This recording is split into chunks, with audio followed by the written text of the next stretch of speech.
Fitaterana anabakabaka indray kosa foana avokoa ireo sidiny orinasan'ny mpifandraisana eo amin'ny tontolon'izay fitaterana anabakabaka izay ny Air Madagascar eto ny Tinambara makany Paris noho ny visite de maintenance atao amin'ny Airbus A340 ary iverina amin'ny laoniny ity sidina ity manomboka ny fahasivy ny volana febroary ho avy izao ny andindiny vaovatra. Tsy misy ny sidiny kompani pitaterana Air Madagascar makany Paris. Raha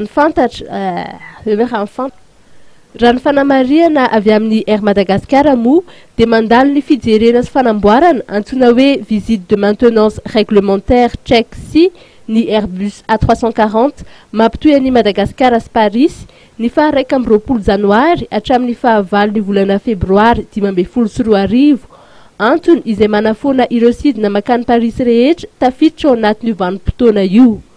Voalaza ny avy eo anivon'ny orinasa mpitaterana Air Madagascar hatrany fa efa nisy ny fepetrano raisiny ho an'ireo mpanjifa ary misy ny fiaraha-miasa amin'ireo kompani pitaterana hafa indrindra fa ny kompani pitaterana Air France.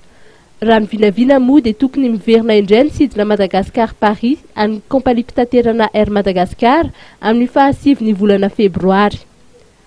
Manana ny heviny mikasika ny fiatoan'ny sidina makany Paris izay ireo agence de voyage sy tour opérateur. Anisan'izany avy eo amin'ny Dodo Travel Tour izay nanambara fa tsy dia misy fiatraikany loatra ho azy ireo izany. Ny impact an'izay misy kely ihany. Rehefa moa zany misy ireo kompani be dia be bontsika kely hoe Air France, Air Mauritius, Air Austral, mandeha axe Paris locaux reny dia mazava ho azy moa lasa misy avantage ireo kompani ireo izy ho anay mpivarotra moa marotra an'ilay produit rehetra izay dia mandeha normal ihany zany hoe izy dia tsy dia misy impact négatif loatra aloha izany eto amin'izao. Raha ny fantatra dia efa programme na efa fantatra hatriny ela ny visite de maintenance ataon'ny fiaramanidina Airbus A340 ny kompani pitaterana Air Madagascar izay.